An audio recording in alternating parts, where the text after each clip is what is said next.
Hello guys, we're in the, let me get the back a little bit so you guys can see. We're in the, that light behind. I'm on the new camera and I'm in the little tiny house in front of my big house, and I'm doing some cooking. This is gonna be a cooking show, guys. I'm gonna show you how bachelors cook up dinner. So we're gonna get started. I'm putting the camera right here where you guys can see what I'm doing now. What I have here is I have a crock pot. They call them a crock pot or a slow cooker, and I got the ingredients set out. So I'll come in close here so you can see the ingredients. Got a jug of water. I got my trusty cooking knife. I've got some meat here that I bought up at the store, some nice beef.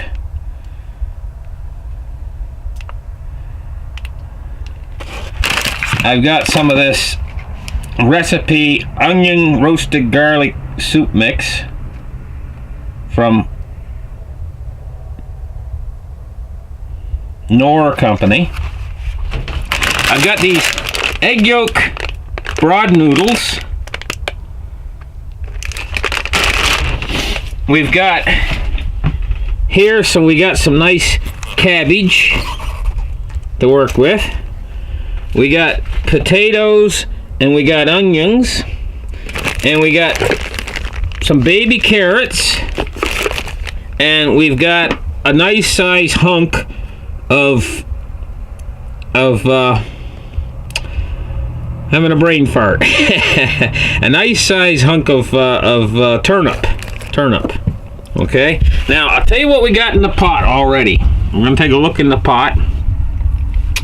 What we got in the pot to work with is we got a soup from a day ago, and there's fat on the top that's congealed, and there's some old potatoes and stuff in there and a bit of broth. That's our start. So now I'm going to sit back here and we're going to get really started at this, making this new. Now this is how bachelors cook, you know, because I like this thing because I can actually turn this thing on and I can actually go to the store or whatever, and I don't have to worry about the stove overcooking or overburning my food or heaven forbid lighting the fire and getting the house on fire or something like that. This thing will just slow cook all day long and you can leave it. Well, I do anyway. I don't know, maybe it's not a good idea to leave it, but I leave it, and it cooks so slowly it doesn't do any problems. So let's get started here, and the first thing I'm going to do is get my trusty knife, and I am going to take the lid off, of course, and I'm going to start. Let's slide this over just a little bit, make a little bit more room on this table right here. And I'm going to start with my turnip. I'll slice this turnip up. Now, turnips are notorious for being hard to slice, and if you're a woman, you got to be awful careful you don't get your finger caught underneath that knife when you slice your turnip up, because turnips do not slice easy. I'm slicing them up into squares like that, and I'm dropping them in the slow cooker. Well, I didn't have this all been peeled. Yeah, good. You got to make sure you peel that waxy skin off of your turnips. Now we're going to go with the cabbage. We're going to cut up a few hunks of cabbage. Now, cabbage is the same way. You can really hurt yourself because it requires a lot of pressure. You got to exert a lot of pressure when you're cutting up a cabbage. But we get a few nice hunks of cabbage, and now what we do is we drop them in there too. Now I'll show you what it looks like. We'll bring the camera over and we'll show you what it looks like. The camera.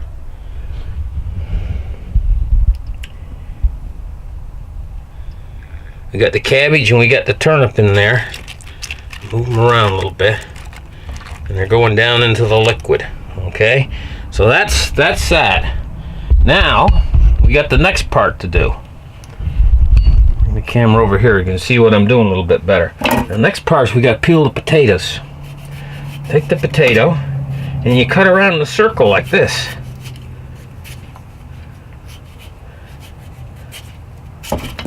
See? And you take a beltway around it. If you can see that. And then the way I do it is, then I pare the top parts down, like that, one to a time. And generally it takes about 2 top parts. I slice fairly heavy on my potatoes, and the reason why is because any pesticides is more near the surface or more near the skin. And so by slicing deep, I rid myself. Potatoes, let's face it, if you can get them on sale, they're not that expensive, so why be too conservative? So I do the same thing, cut around the beltway, around the potato, and then I cut fairly deep to get rid of all the pesticides. I don't want pesticides in my potatoes. Well, there you go, there's another potato. Drop that in. I'm going to do 4 potatoes here.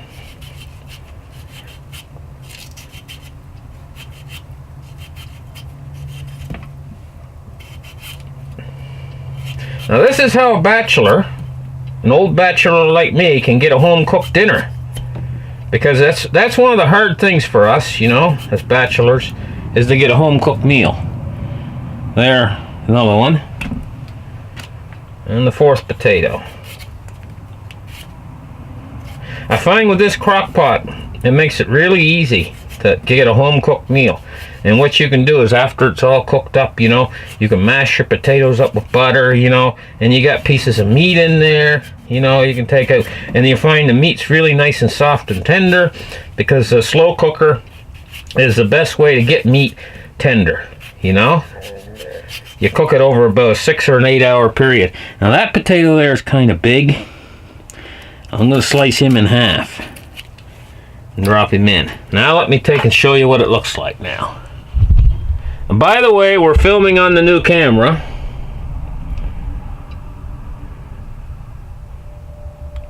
And we're using an external microphone. So we're going to get a good audio quality. Now that we got that in, now we're going to do an onion. Let me get the camera around here the right way so you can see. Okay, there. Move the potato peelings. Now, on the onions, I cut the top and then I pull, and the skin comes down. Now I cut the bottom and then I pull. And what happens is, generally, the rest of the skin of the peel will generally practically come off by itself if you cut those 2 sides. Now, if you see that, all the peel come off by itself. I cut this side and then I pull down. I cut this side and I pull back, and then I just go around like that and peel it off. And then what I do is I cut it into quarter sections. Cut it here, turn it, cut it here, turn it. And I got quarter sections of onions. So we drop those in, those quarter sections.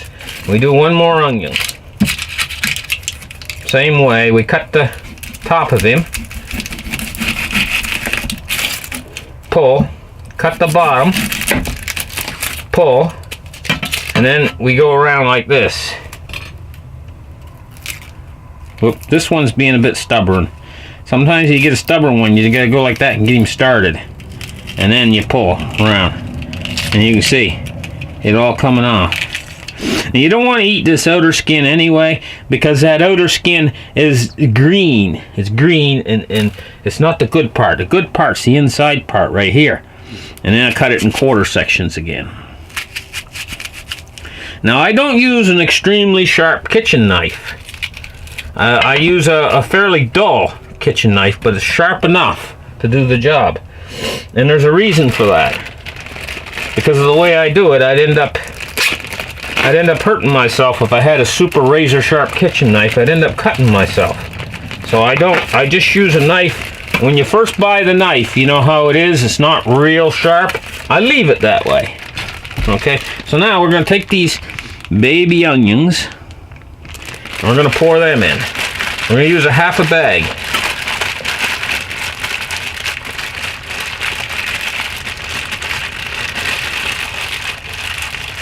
Okay, that's good. Now I'm going to bring you guys over and show you what we got so far. There's what we got.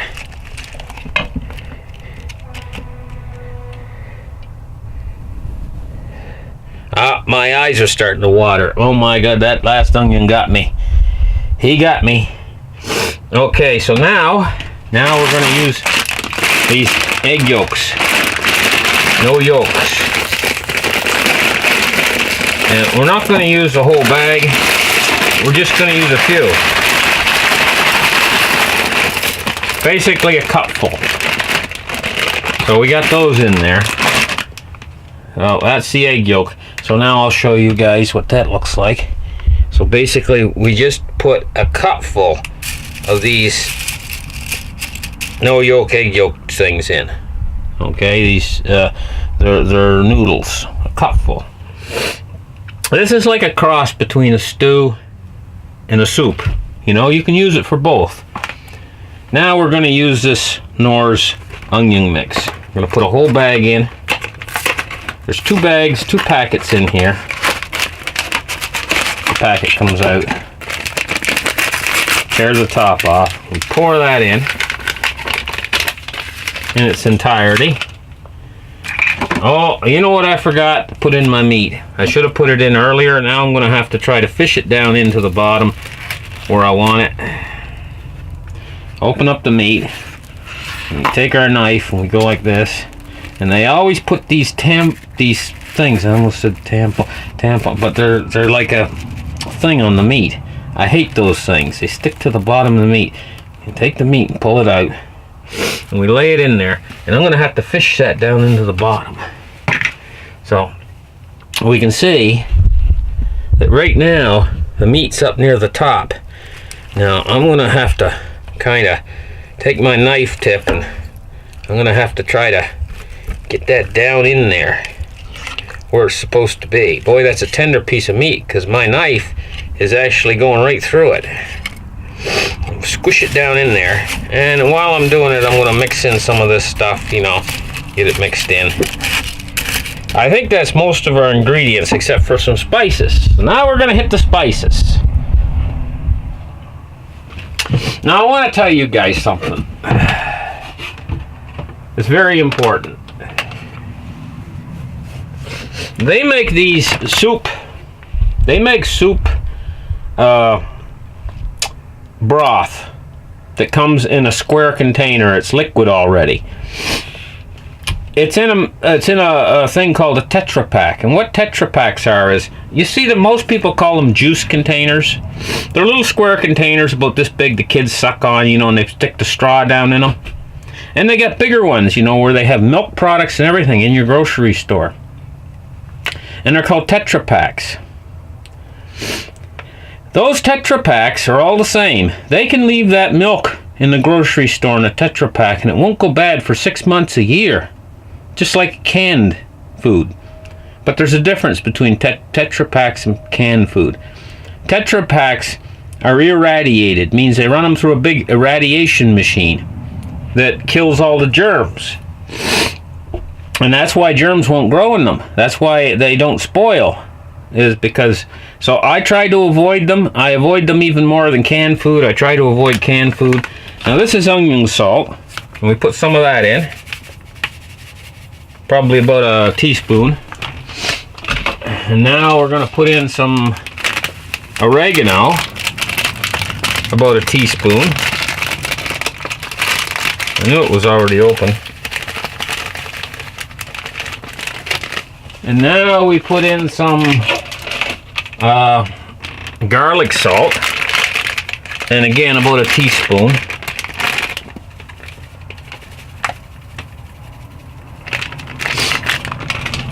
And what's the final one we have here is ginger. This is our final ingredient we put in, is ginger. Now the thing about ground ginger, you know, it works like aspirin on your blood, you know, it'll thin your blood. And we put in about a good little dab of ground ginger in there, and that's it. So there we got those 4 spices in. So let's take a look at where we're at now with this. We got our 4 spices in. Now what we're going to do is we're going to push that down in there just a little bit. You know, start getting those spices mixed in.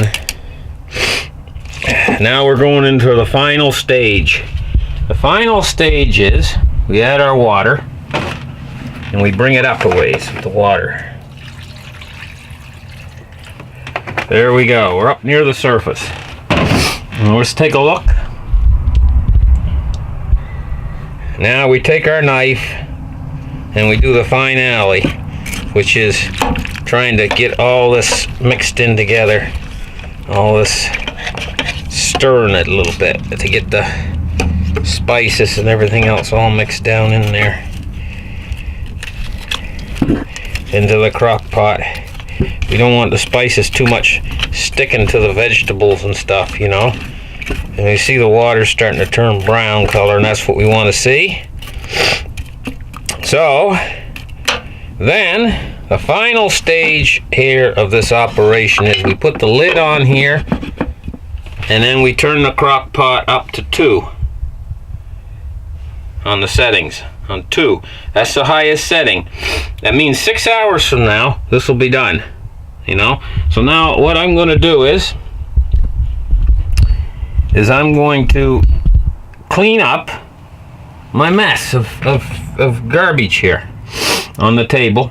And thank you guys for tuning in. Oh, get the camera up here. Thank you guys for tuning in to my cooking show. Really appreciate it. And listen, remember, give me a thumbs up. Tell your friends about my channel. It's going to start growing pretty soon. I'm waiting for the weather to change outside. There's still a lot of ice out there. And it's pretty cold out and it's been raining a lot, you know. So I figured I'd bring you guys into a cooking show.